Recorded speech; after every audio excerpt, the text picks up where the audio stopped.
नमस्कार, आप देख रहे हैं हिंदी सवेरा न्यूज और मैं हूं आपके साथ ज्योतिका।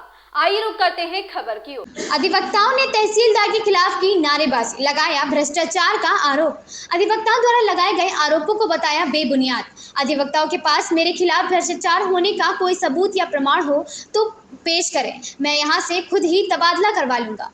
छाता तहसील मुख्यालय पर तहसीलदार छाता मनोज वैश्य की आक्रामकता व भ्रष्टाचार के विरोध में छाता बार एसोसिएशन द्वारा किए जा रहे आंदोलन और धरने के 14वें दिन मंगलवार को सभी अधिवक्ताओं ने न्यायिक मजिस्ट्रेट न्यायालय के सामने एकत्रित होकर तहसीलदार के खिलाफ जमकर नारेबाजी की और एक जुलूस निकाला। यह जुलूस पूरे तहसील परिसर में होता हुआ उप जिलाधिकारी न्यायालय के सामने धरना स्थल पर पहुंचा। जिलाधिकारी से मुलाकात होने पर उन्होंने छाता बार एसोसिएशन के पदाधिकारियों से तहसीलदार का स्थानांतरण मुड़िया पूर्णिमा मेले के बाद किए जाने का वायदा किया था, लेकिन जिलाधिकारी अपने वायदे पर खरे नहीं उतरे। वहीं तहसीलदार छाता ने छाता बार के अधिवक्ताओं को जवाब देते हुए कहा कि ये मेरे से गलत काम करवाने के लिए नाजायज दबाव बनाते हुए धरना प्रदर्शन कर रहे हैं। आपको बता दें कि एक पत्रावली है जिसमें एक अधिवक्ता स्वयं शामिल है और वो स्वयं जानते हैं कि यह फर्जी पावर ऑफ अटर्नी है।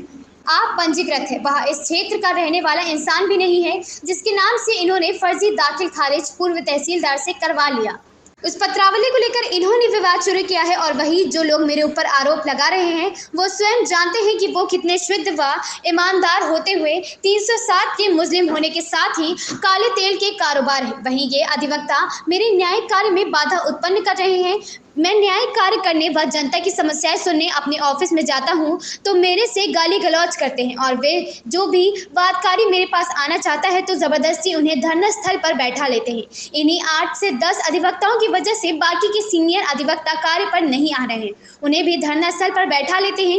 वहीं छाता तहसीलदार में दूसरी बार के अधिवक्ताओं की कार्यकारिणी ने लिखकर एक प्रार्थना पत्र दे दिया है कि हम अधिवक्ता कल्याण एसोसिएशन के सभी अधिवक्ता जनता के हितों को ध्यान में रखते हुए न्यायिक कार्य से विरत नहीं होंगे व न्यायिक प्रक्रिया में अपना सहयोग देते हुए अपना कार्य करते रहेंगे। लेकिन ये लोग भी उनके कार्य में बाधा उत्पन्न कर रहे हैं। इस छाता बार के लिए 8 से 10 अधिवक्ताओं ने अपनी मोनोपोली बना ली है कि कोर्ट करोगे तो हमारे हिसाब से आदेश होंगे, जो कि संभव नहीं है। न्यायिक प्रक्रिया के अंदर सभी लोगों को न्याय मिलना चाहिए, जिसके लिए सरकार हमको इस पद पर आसीन करती है। लेकिन इन 8 से 10 अधिवक्ताओं ने मोनोपोली बना ली है कि लोन की फाइल धारा 98 की SC टो जनरल बिना जिलाधिकारी के अनुमति के वो भी करोगे। मैंने कई साक्ष्य भी दिए हैं कि इन अधिवक्ताओं के द्वारा पूर्व तहसीलदार के कितने गलत कार्य करवाए गए हैं। इसी मामले को लेकर तहसीलदार छाता ने मीडिया को और भी जानकारी देते हुए बताया।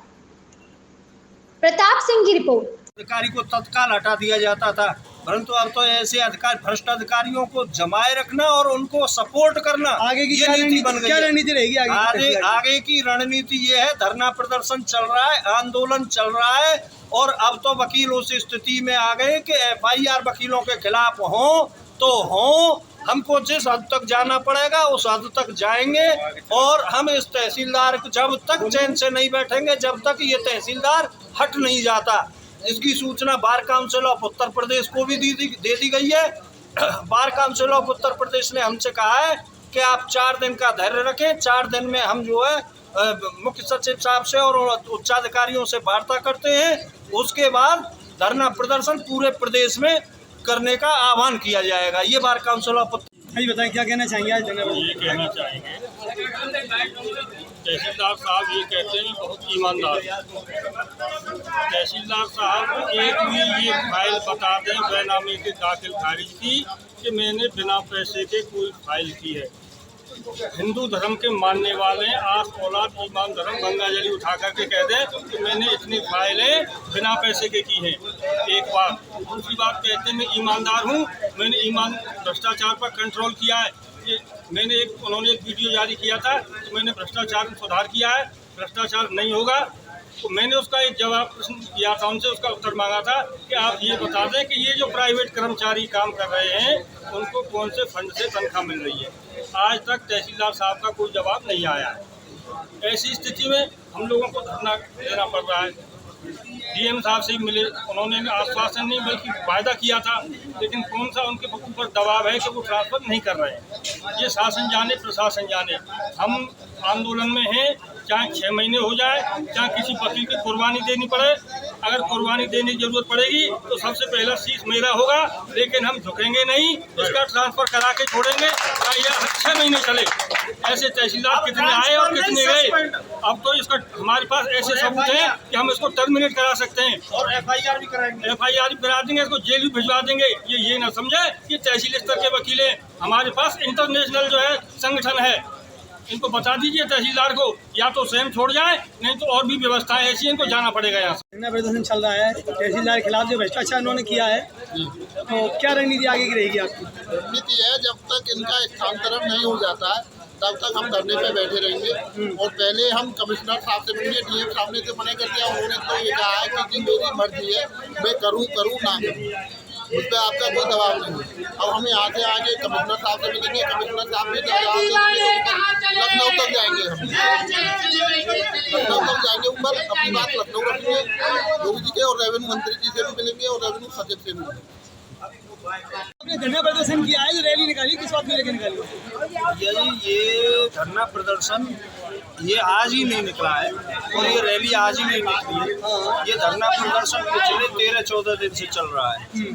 तहसीलदार छाता की भ्रष्ट कार्यशैली, तानाशाहीपूर्ण रवैया और एक इस पद पर जो व्यक्ति होना चाहिए उसके बिल्कुल प्रतिकूल व्यवहार वाला व्यक्ति यहाँ पे छाता में आसीन है। उसके विरोध में अधिवक्ताओं में भारी रोष है। इसके संबंध में ये रैली निकाली गई है। तहसीलदार छाता के द्वारा यहाँ अधिवक्ताओं के खिलाफ गुंडे बुलवाए जाते हैं। लॉ एंड ऑर्डर बनाने वाला व्यक्ति है तो लॉ एंड ऑर्डर ध्वस्त करने की व्यवस्था कर दे। ये उन कार्यकलापों के खिलाफ रैली है। इसके संबंध में छाता बार एसोसिएशन द्वारा बड़े शांतिपूर्ण तरीके से उच्चाधिकारियों को भी बताया गया। उच्चाधिकारियों ने कहा था कि तहसीलदार की शिकायतें हमको पहले से भी हैं और हम जानते हैं, उसके बावजूद और हम बहुत जल्दी इनको हटा देंगे। लेकिन पता नहीं किस दबाव में या तहसीलदार छाता की कार्यशैली की तरह ही उन उच्चाधिकारियों की कार्यशैली है, उस वजह से इस तरह के निकम्मे अधिकारी को यहाँ से हटाया नहीं गया है। जबकि थोड़ा सा भी विरोध होता है उसी स्थिति में लॉ एंड ऑर्डर की सबको पता है कि लॉ एंड ऑर्डर उस दिन इतना बड़ा ध्वस्त करने वाली बात तहसीलदार के द्वारा की गई। अधिवक्ताओं ने धैर्य इतना किया है कि इन्होंने पिछले 2-3 महीने तो तहसीलदार को स्वयं बैठ के वार्ता की है। और साहब तहसीलदार साहब, ये स्थितियां हैं, हम अपने क्लाइंटों को क्या जवाब दें? कम से कम आप कोर्ट में काम करें और जो आदेश है वो आदेश कौन से कार्य हैं जिनसे आप क्षुब्ध हैं, नाराज हैं? देखिएगा, तहसीलदार चाहता पहली बात कोर्ट नहीं करते, केवल उन्हीं फाइलों में ऑर्डर होता है जिन फाइलों में उन पर कोई अप्रोच हो या उनको कोई प्राप्ति हो जाती है। कोर्ट में बैठ करके कोई काम नहीं किया जाता। यदि किसी दिन भूल से बैठ भी गए और वकीलों ने अपना पक्ष रखा भी तो ऑर्डर शीट में कहीं मेंशन नहीं किया जाएगा कि पत्रावली कहाँ है। वकील 3-3 महीने से तो अपनी पत्रावलियों की तलाश कर रहे हैं कि हमारी पत्रावलियाँ कहाँ हैं। पत्रावलियाँ देखने को नहीं मिलती। तो भरपूर भ्रष्टाचार तहसीलदार के द्वारा किया जा रहा है, भरपूर तानाशाही की जा रही है, पूरी गुंडागिरी तहसीलदार के द्वारा की जा रही है। पर इस पता नहीं शासन की नीति तो इस तरह की नहीं है जैसा हम मीडिया में और उसमें सुनते हैं। पहले भी सरकारें रहीं, उन सरकारों में यदि कोई अधिकारी को तत्काल हटा दिया जाता था, परंतु अब तो ऐसे अधिकारी भ्रष्ट अधिकारियों को जमाए रखना और उनको सपोर्ट करना आगे की ये नीति बन गई। क्या रणनीति रहेगी आगे की रणनीति ये है, धरना प्रदर्शन चल रहा है, आंदोलन चल रहा है और अब तो वकील उस स्थिति में आ गए कि FIR वकीलों के खिलाफ हो तो हो, हमको जिस हद तक जाना पड़ेगा उस हद तक जाएंगे। और हम इस तहसीलदार को जब तक चैन से नहीं बैठेंगे, जब तक ये तहसीलदार हट नहीं जाता। इसकी सूचना bar council of Uttar Pradesh को भी दे दी गई है। Bar council of Uttar Pradesh ने हमसे कहा है कि आप 4 दिन का धैर्य रखें। 4 दिन में हम जो है मुख्य सचिव साहब से और उच्चाधिकारियों से वार्ता करते हैं। उसके बाद धरना प्रदर्शन पूरे प्रदेश में करने का आह्वान किया जाएगा। ये बार काउंसिल ऑफ के द्वारा जो है धरना प्रदर्शन चल रहा है, कहाँ पर हो रहा है ये? इनके द्वारा धरना मेरी और SDM साहब दोनों की कोर्ट के सामने कर रखा है। फर्श बिछा लेते हैं, वहाँ जोर जोर से स्पीकर लगा रखे हैं गाने बजते हैं, उस पर चिल्लाते हैं, ये सरकारी कार्य में बाधा उत्पन्न कर रहे हैं। इनके द्वारा कोई हड़ताल से पूर्व अनुमति भी नहीं ली गई और तहसील परिसर की बिल्डिंग में इनके द्वारा हड़ताल की जाए जो बिल्कुल नियम विरुद्ध है। तो कोर्ट करने के लिए पहले ये मैं डेली कोर्ट करता हूँ, उसके बाद इनके द्वारा जब से हड़ताल करके शोर मचाया गया है मेरे को कोर्ट नहीं करने दे रहे। जानबूझ के इनके द्वारा सरकारी कार्य में अवरोध उत्पन्न किया जा रहा है और मुझे को कोर्ट नहीं करने दी जा रही। मैं कोर्ट में बैठने का प्रयास करता हूँ तो 8-10 लोग इकट्ठे होकर हो करके आ जाते हैं और मेरे ऊपर कमेंट कसते हैं और बाहर निकल के असंसदीय भाषा का प्रयोग करते हैं, गाली गलौज तक करते हैं। ऐसी परिस्थिति में मेरे द्वारा उच्च अधिकारियों को भी अवगत करा दिया गया है। इसकी जानकारी पूर्व में उप जिलाधिकारी महोदया को भी थी और वर्तमान में जॉइंट मजिस्ट्रेट सर को भी है। जॉइंट मजिस्ट्रेट सर ने 2 बार कहा भी है कि भाई तुम इतनी तेज़ लाउड स्पीकर बजाते हो यहाँ, इससे पब्लिक को नुकसान हो रहा है, हम जनता को नहीं सुन पा रहे। ये मेरा ही विरोध नहीं, जनता का ही विरोध कर रहे हैं, सरकारी कार्य में बाधा उत्पन्न कर रहे हैं। डीएम साहब ने भी इनकी कोई बात नहीं मानी है जो अभी आए थे तहसील दिवस में। तो सर के संज्ञान में है कि मैं बिल्कुल ईमानदारी से कार्य करता हूँ। मैं फिर कह रहा हूँ यदि मेरा ये जितने विरोध कर रहे हैं एक गलत काम कर दिखा दें, ये मैं बिल्कुल इस्तीफा दे दूंगा कि ये मेरे द्वारा नियम विरुद्ध कार्य किया। मैं पूर्व से कहता आ रहा हूँ मैं नियम के तहत कार्य करूँगा, मेरे सभी अधिकारी ईमानदार हैं, मैं बिल्कुल उसी पैटर्न पे चल रहा हूँ और सभी का आशीर्वाद है कि भाई बिल्कुल ईमानदारी से कार्य करो। मैं इनके दबाव में आकर गलत कार्य कभी नहीं करूँगा। बिल्कुल ईमानदारी से जनता की सेवा के लिए जनता की सेवा कर रहा हूँ और जनता की सेवा करता रहूँ। ये दावा भी कर रहे हैं कि ऐसे ऐसे हमारे पास जो गलत काम किए होंगे इनके पास कोई भी साक्ष्य नहीं है। ये केवल अपना तूल पकड़ने के लिए, पब्लिक को इकट्ठा करने के लिए, अधिवक्ता क्योंकि है नहीं, केवल 7-8 हैं, उनको गुमराह करने के लिए बार बार कहते हैं। सर ये वकीलों का जो धरना प्रदर्शन चल रहा है पिछले 13 दिनों से, क्या कहना चाहेंगे इस बारे में, क्या मामला है? ये गलत काम करने के लिए नाजायज़ दबाव बनाते रहते हैं। एक पत्रावली है जिसमें अधिवक्ता स्वयं शामिल और वो जानते हैं कि ये फर्जी पावर ऑफ अटर्नी है, अपंजीकृत है, वो यहाँ का रहने वाला भी बंदा नहीं है जिसके नाम से इन्होंने दाखिल खारिज करा लिया है। उस पत्रावली को लेकर इन्होंने विवाद शुरू किया है और जो लोग आरोप लगा रहे हैं वो स्वयं अपने को जानते हैं कि वो कितने बड़े शुद्ध और ईमानदार हैं। वो स्वयं देखें कि जो आरोप लगा रहे हैं वो 307 के मुलजिम भी हैं, काले तेल का व्यापार भी करते हैं।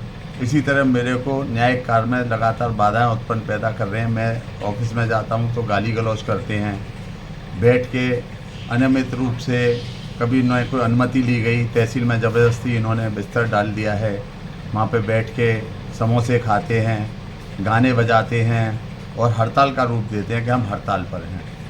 और कोई अगर वादकारी आए तो उसको ज़बरदस्ती बुलाकर उस फर्श पे बैठा लेते हैं, चाहे वो बैठना चाहे या नहीं। कुछ सीनियर अधिवक्ता हैं जो बेचारे नहीं बैठना चाहते, उनको भी बैठाते हैं। ऐसे केवल अमुक 8 या 10 अधिवक्ता हैं, बाकी 290 अधिवक्ता कार्य करना चाहते हैं। दूसरी बार ने लिख के भी दे दिया है कि हम कार्य करेंगे, लेकिन उनको भी कार्य नहीं करने देते। ये 8-10 अधिवक्ताओं ने अपनी मोनोपोली बना लिया कि कोर्ट करोगे तो हमारे हिसाब से आदेश होंगे, जो कि संभव नहीं है। न्यायिक प्रक्रिया के अंतर्गत सभी को न्याय मिलना चाहिए, जिसके लिए हमको पद पर आसीन किया जाता है। लेकिन 8-10 अधिवक्ता ऐसे हैं जिन्होंने अपनी मोनोपोली बना ली है कि लोन की फाइल करोगे, धारा 98 की पहले करा लेते थे बिना अनुमति के, वो SC2 जनरल वो करोगे। मैंने कई साक्ष्य भी दिए हैं कि इनके द्वारा क्या क्या गलत काम कराए गए हैं। ये गलत काम कराने के लिए, दबाव बनाने के लिए हड़ताल की गई और केवल 8 या 10 लोग हैं इसमें शामिल, बाकी 290 अधिवक्ता मेरी तरफ हैं और बेचारे कोर्ट भी करना चाह रहे हैं। सभी अच्छे अधिवक्ता हैं, इन 10 अधिवक्ताओं की वजह से बार का सम्मान गिर रहा है। सर बार बार ये आती है कि आप कोर्ट नहीं करते और मैं डेली बैठना चाहता हूँ, पूर्व में भी बैठता था, लेकिन ये दबाव बनाकर 8-10 लोग असंसदीय भाषा का भी प्रयोग करते हैं। माइक पर सभी ने सुना है, पब्लिक ने सुना है। एक अधिकारी को गाली देना ये किस उसके कार्यशैली में आता है?